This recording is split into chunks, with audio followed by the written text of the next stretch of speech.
Hello, I am Kaylee from Cards by Kaylee. I run a small handmade greeting card and invitation business with my mom. We've been in business since 2007 and we've been selling on Etsy since I believe 2010. So we've been around the block with Etsy. So today I'm going to talk about 3 ways that you can to help you stand out from your competition. So recently we had an experience. We've been selling this product for a while and is a small niche market. We haven't had much competition up until now, but in the past few years, we've had a couple of other shops who have begun to sell the same items. So one of our competitors' items had a bestsellers badge on it, and I was a little jealous.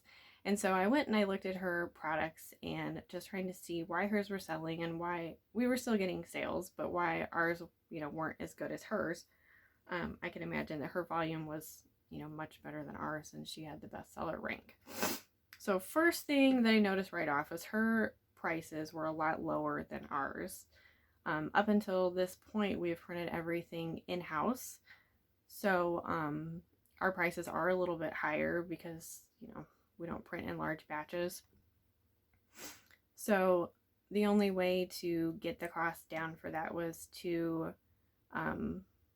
find a printing service that we could do a batch project in and cut the cost in production to then pass that on to our buyers so that they were getting the best value and so that we could stay competitive with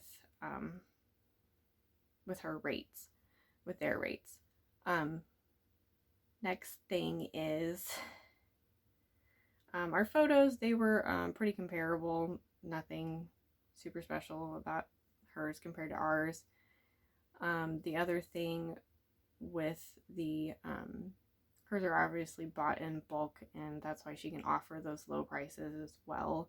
But one of the things that we offer is personalization on this item, and so having it pre-printed, the whole thing wasn't an option for us, so we had to find a way to keep our personalization, because that is one of the things that makes ours stand out from other people's. They don't offer personalization and we can, so we wanted to make sure that we kept that. And then number 3, the third thing that I noticed about her shop was that she had a really good story behind her product. She had a need for something, and then so she developed this, or designed this product to meet her need, and then she wants to share it with people who are in her same job field and situation. And so people, they instantly connect with her. They feel like they're on common ground because they both do the same things, and so they want to support their fellow worker there. And so I got to reading over our listing, and I remember that we designed ours for a friend of ours.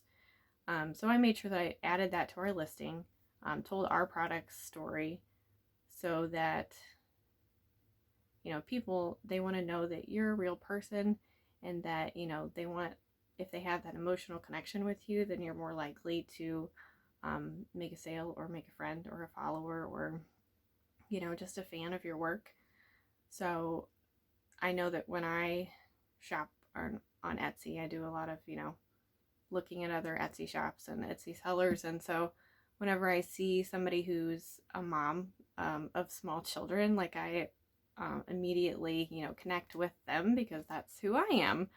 And so I want to follow them on Instagram and Facebook and keep up with them and see how they do, and help them if I can, and share their stuff. And so she had that emotional connection, emotional tie with her buyers. So I wanted to add that and our personal story to our listing. Obviously don't just make up a story for the sake of connecting with people, but every product has a story, and so make sure that you tell it in your listings. So just to recap, number 1, have competitive pricing. Check with the other shops in your industry and the products that you're type of selling. Make sure that you've got a good price range there. Don't be too overpriced. Don't charge too little for your work. Make sure that you're just comparable and competitive for what you're offering. Number 2 is to have something special or unique about your product that the other people don't have or don't offer.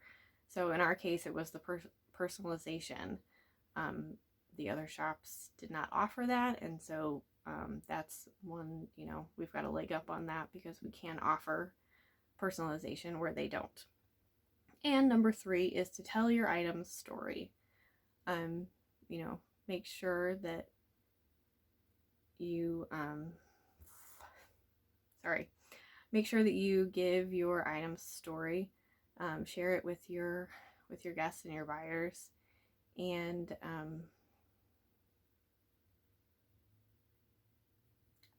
I hope that these tips have helped. I will try to share more Etsy tips as we go along, so if you'll subscribe to our channel, I would appreciate it, and thank you for watching.